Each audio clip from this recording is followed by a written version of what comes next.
अब देखो आज जो अपनी क्लास है वो कारक की, किसकी है? कल अपने लकार और काल, लकार और काल के बारे में सामान्य जानकारी अपने देखी कि काल कितने होते हैं? 3, वर्तमान काल, भविष्यकाल और ऐसे काल के बारे में पढ़ने जाना था अपने। ऐसे लकार के बारे में अपने जाना था और लकार 10 होते हैं और उसमें से 10 में से 5 अपने सिलेबस में चलते हैं। सीधा बैठो बेटा, सीधा बैठो और ध्यान अपना बिल्कुल ब्लैक बोर्ड होना चाहिए, जहां मैं समझा रहा हूं वहां आपका ध्यान होना चाहिए। अपने अनुवाद और कारक दोनों चीजें साथ पढ़ेंगे और कारक और अनुवाद साथ पढ़ने के लिए अपने को कुछ चीजें, बेसिक जो चीजें हैं अनुवाद करने के लिए वो अपने को आनी चाहिए। अपने जो टॉपिक में 7वीं क्लास की जो क्लास है, 6ठी क्लास जो क्लास है, उसमें कारक भी दे रखे हैं और अनुवाद भी आपको आगे क्लासों में जरूरत पड़ेगी, इसलिए अभी से उसको सीखने का प्रयास करना चाहिए। तो बिल्कुल आप ध्यान मत होकर इधर ब्लैक बोर्ड पे ध्यान देंगे। कारक अपने पढ़ रहे हैं। कारक के बारे में बताया था आपको कि क्री इसमें धातु है, कौन सी है? क्री। और प्रत्यय कौन सा है इसमें? नाउन। बताया था ना आपको, आपने याद नहीं किया इसलिए। तो सबसे पहले इसकी परिभाषा देखते हैं कि क्रिया जनकत्वम कारकत्वम। क्रिया जनकत्व में मतलब क्रिया के जनक को कारक कहते हैं। क्रिया के जनक को क्या कहते हैं? दूसरी इसकी परिभाषा है क्रियाम करोति इति कारक, मतलब क्रिया को करने वाला, क्रिया जो कर रहा है, क्रिया को करने वाला क्या कहलाता है? कारक कहलाता है। अब देखो इसमें बार बार 2-3 चीजें, इसमें एक चीज निकल के आ रही है, क्रिया। क्या निकल के आ रही है? क्रिया। अब अपने दिमाग में ये प्रश्न आ रहा होगा, ध्यान देते बेटा, अपने दिमाग में बार बार ये प्रश्न आ रहा होगा, क्रिया क्या चीज होती है? क्रिया क्या चीज होती है? उधर ध्यान देते बेटा, ब्लैक बोर्ड पे देखो कि क्रिया क्या चीज होती है। बार बार आना इसमें आ रहा है कि क्रिया जनकत्वम कारकत्वम क्रियाम करोति इति कारकम। तो ये क्रिया है, तो क्रिया है क्या चीज, इसलिए इसको अपने को समझना पड़ेगा। और जब अनुवाद करेंगे तब भी इसकी अपने को जरूरत पड़ेगी कि इसमें क्रिया कौन सी है। अब क्रिया, कर्ता और कर्म, ये 3 चीजें इंपॉर्टेंट है जो अपने को बार बार अनुवाद के टाइम पे जरूरत पड़ेगी।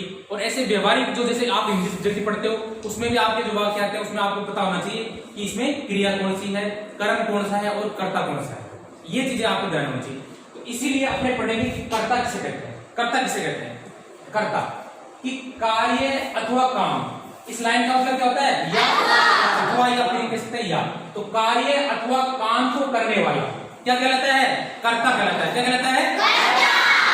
कार्य अथवा काम को करने वाला कर्ता कहलाता है। जैसे मैं कहूं राम गेंद से खेलता है, राम गेंद से खेलता है, तो अब वो किससे खेल रहा है? गेंद से खेल रहा है। इस चीज को अपने बात देखेंगे पहले कि कौन खेल रहा है, ये समझेंगे।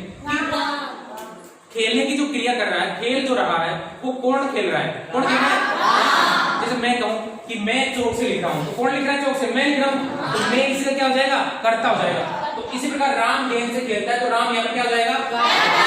अब जैसे एक वाक्य और देता हूं, आप बताना उसको कि मोहन पुस्तक से पढ़ता है। मोहन पुस्तक से पढ़ता है, तो इसमें कर्ता कौन है? मोहन, क्योंकि मोहन इसमें काम कर रहा है। और अपनी परिभाषा क्या थी? कार्य अथवा काम को करने वाला क्या कहलाता है? क्या कहलाता है? बेटा सीधे बैठो, ये मुंह से निकालो, पहन दो, मुंह नहीं पहन दो। तो अब आपके कर्ता वाली जो बात है, कर्ता किसे कहते हैं? कि काम को या कार्य को जो करने वाला होता है उसको क्या कहते हैं? कर्ता। ये बात समझ में आ गई? अब देखो आगे क्रिया। कर्ता के बाद में अपने वाक्य में आप देखेंगे क्रिया क्या होती है। क्रिया किसे कहते हैं? कि जो काम अथवा कार्य को जो करे, जो काम अथवा कार्य कर्ता के द्वारा जो काम या कार्य करेगा वो कर्ता, उसको क्या कहेंगे? उसको क्या कहेंगे? क्रिया कहेंगे। उसको कहेंगे क्रिया। इधर से बेटा, इधर से बीच में, उसको क्या कहेंगे? क्रिया। कि जो काम कार्य कर्ता के द्वारा किया जा रहा है, जो काम या कार्य कर्ता द्वारा किया जा रहा है, उसको क्या कहेंगे? अपने क्रिया। उसको क्या कहेंगे? क्रिया। अब देखो कि राम गेंद से खेलता है, राम गेंद से खेलता है, तो मैं कहूं कि ये वाक्य है, पहले इस बात को समझेंगे, राम गेंद से खेलता है। अब यहाँ पे राम तो क्या था? अभी बताया था, और अपना भी ये क्या है कि जो काम या कार्य कर्ता के द्वारा किया जा रहा है, तो राम के द्वारा, राम करता है तो राम के द्वारा क्या किया जा रहा है? खेलना। क्या किया जा रहा है? खेलने की जो क्या की जा रही है? खेलने की क्रिया की जा रही है। खेलने क्या की जा रही है? इसलिए जो खेलना है, जो खेल रहा है वो क्या हो जाएगी यहाँ पे? क्रिया हो जाएगी। क्या हो जाएगी? अब मैं एक वाक्य और आपको देता हूं कि कोई वाक्य देगा, आप बताओ देगा, तुम्हें कौन बताएगा कि फिर आप उसको समझाओ मुझे। बताओ प्रयास करो बेटा। आप खुद भी कोई भी बेटा अपने से गलती भी हो सकती है। सही अपने अभी क्या कर रहे हो? आप सब सीख रहे हो। क्या कर रहे हो? सीख रहे हो। तो गलती भी हो सकती है अपने से, सही भी नहीं कर सकता है, गलती भी नहीं कर सकता है। तो बताओ देगा आप।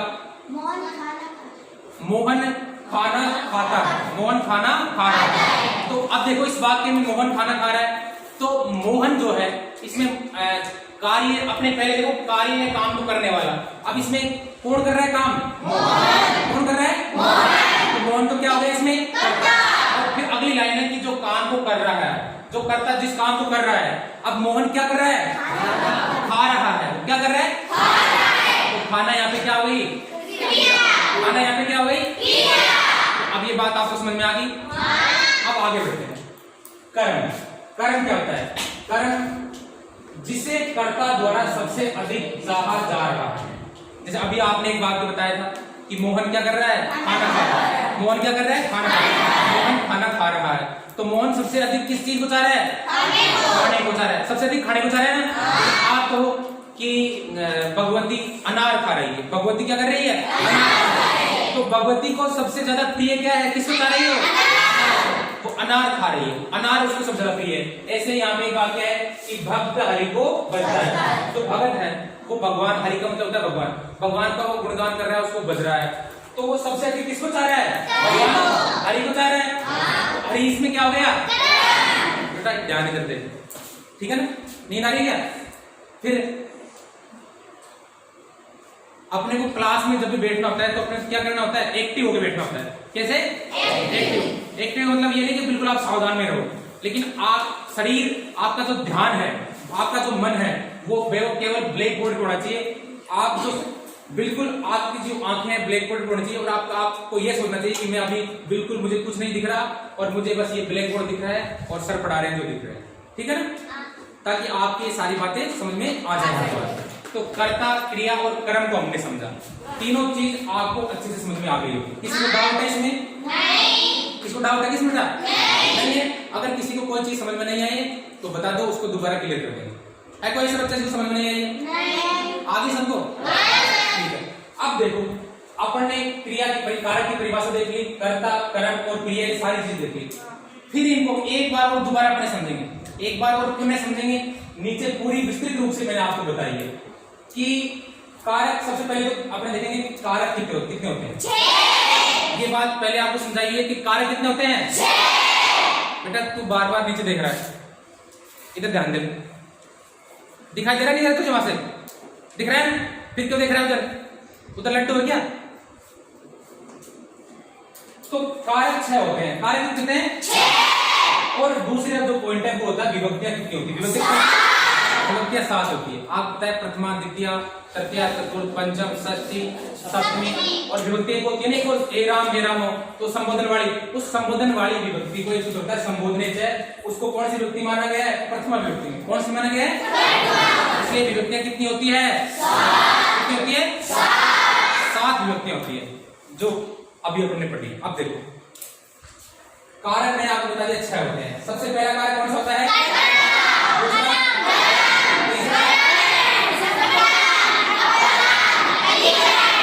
ये 6 कारक होते हैं। कितने होते हैं? 6।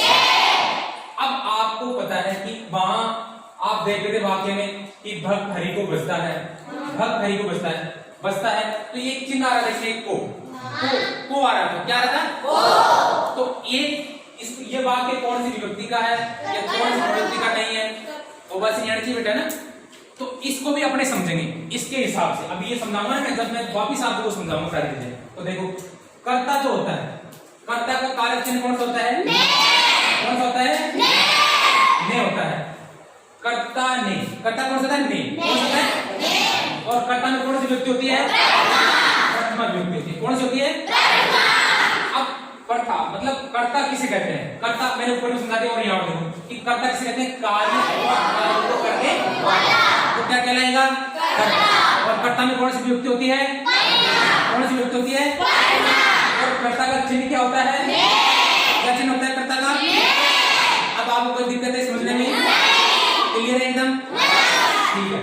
अब देखो दूसरा जो कारक है, 6 कारकों में से दूसरा नंबर का जो कारक है वो है कर्म। कौन सा कारक है? कर्म कारक है। कर्म कारक है। कौन सा है? क्योंकि ये जो र है ये यहाँ ऊपर है, ऐसे तो लिखा हुआ है ये कर्म है, ये क्या है? कर्म। क्या है? ये कर्म कारक है। तो कर्म कारक का चिन्ह होता है को। कर्म कारक का चिन्ह क्या होता है? बेटा बार बार तेरे ध्यान दी, समझ में तेरी बात? आगे बिठाऊंगा ना आपकी बार में।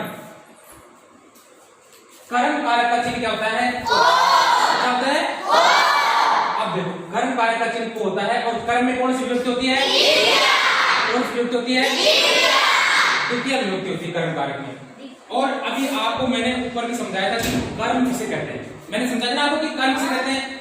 अब देखो यहाँ पे दोबारा समझ लो कि जिसे कर्ता सबसे अधिक चाहे या जिस पर काम का प्रभाव पड़े।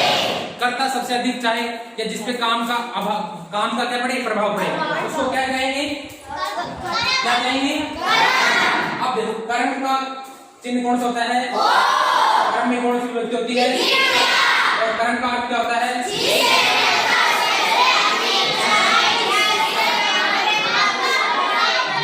कर्ता सबसे अधिक चाहे या काम का प्रभाव पड़े।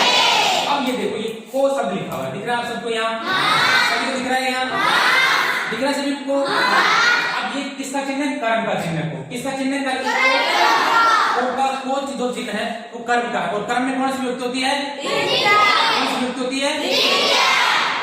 बेटा क्लास में वो बस मिले थे, पता नहीं तेरे को पढ़ते टाइम आलस नहीं आने से बिल्कुल।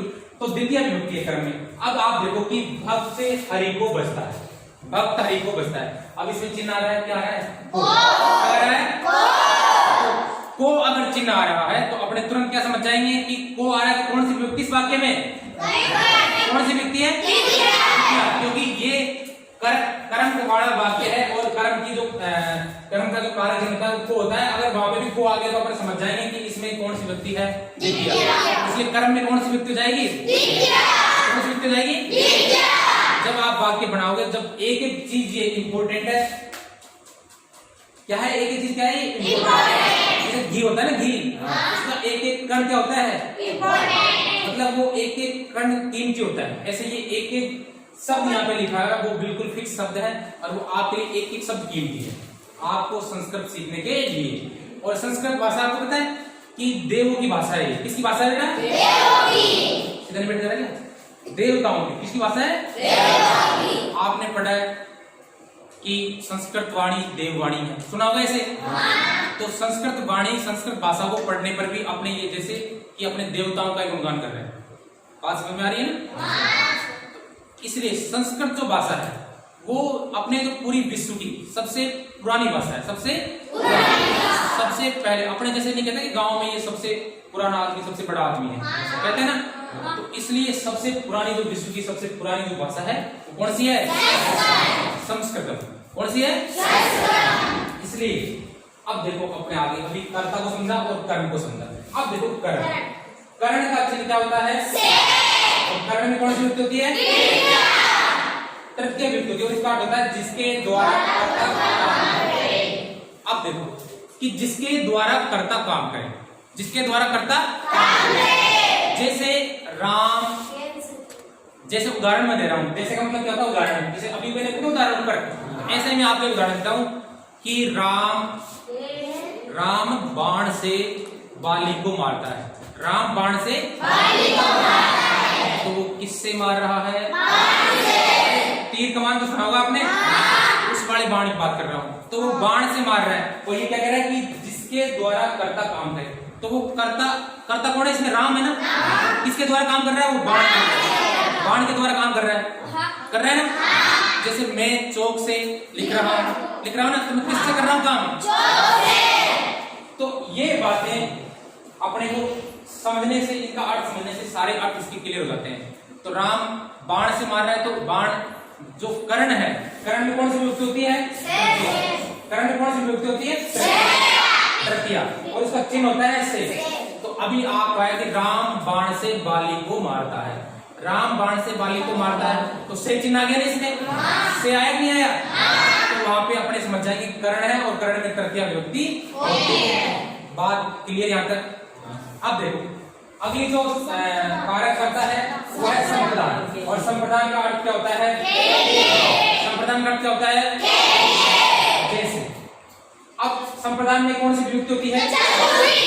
बात आपको समझ में आ रही है? संप्रदान में कौन सी विभक्ति होती है? कौन सी विभक्ति होती है?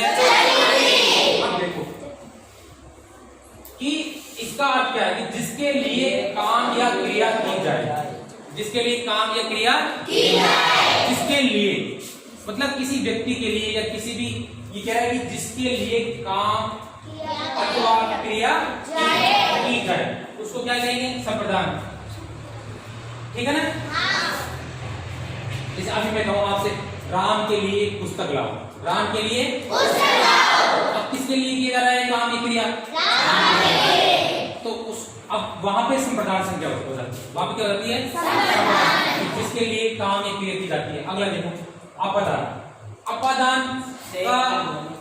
अपादान का चिन्ह क्या होता है? और विभक्ति कौन सी होती है? आपको थोड़ी सी कंफ्यूजन हो रही होगी कि जो ये करण था इसका भी चिन्ह क्या था? क्या था? इसका भी चिन्ह क्या है?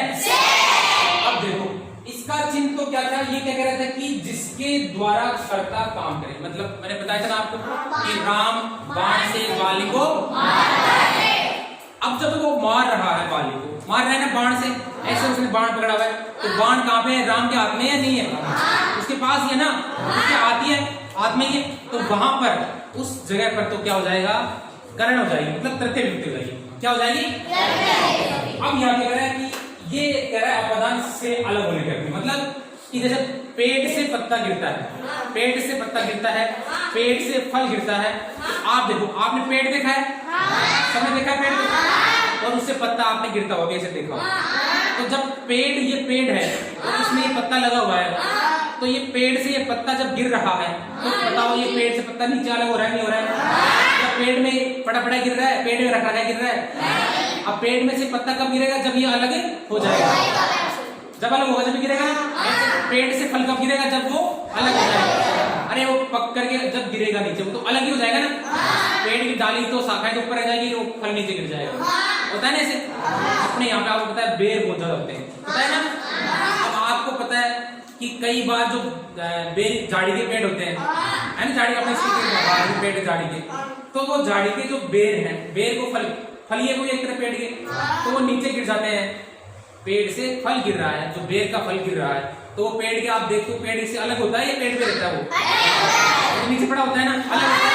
तो उस अलग होने के अर्थ में, उससे अलग होने के अर्थ में पंचमी विभक्ति, उस अलग होने के अर्थ में कौन सी विभक्ति जाएगी? मतलब जिससे अलग हो या अलगाव हो, तो वो अलग हो गया तो वहां कौन सी विभक्ति जाएगी? पंचमी। अब देखो आगे छठा है जो वो है अधिकरण। अधिकरण का चिन्ह होता है में या और उसमें विभक्ति कौन सी होती है? अब ये कहते हैं कि क्रिया का आधार, क्रिया का आधार। अब जैसे मैं कहूं कि रमेश कुर्सी पर बैठा, चलो मैं कुर्सी पर बैठा हूं, तो यहाँ पे करता क्या है? मैं। करता क्या है? मैं। अब देखो, अब क्रिया क्या कर रहा हूं मैं? बताओ इसमें बैठ क्रिया कर रहा हूं मैं। देखो चलो मैं ये कुर्सी पे बैठ गया, आपको दिख रहा हूं मैं कुर्सी बैठ। अब मैं कह रहा हूं कि मैं कुर्सी पर बैठा हूं, मैं कुर्सी पर बैठा हूं। तो यहाँ पर करता क्या है? मैं। करता क्या है? मैं। और मैं को संस्कृत में क्या कहते हैं? अहम। क्या कहते हैं? तो जैसे अब मैं कह रहा हूं कि मैं कुर्सी पर बैठा हूं, तो मैं तो यहाँ पे क्या बैठे जान दो कि मैं कुर्सी पर बैठा हूं, तो मैं तो क्या हो गया यहाँ पे? करता। अब मैं क्रिया क्या कर रहा हूँ? बैठ क्या मैं बैठा हूँ।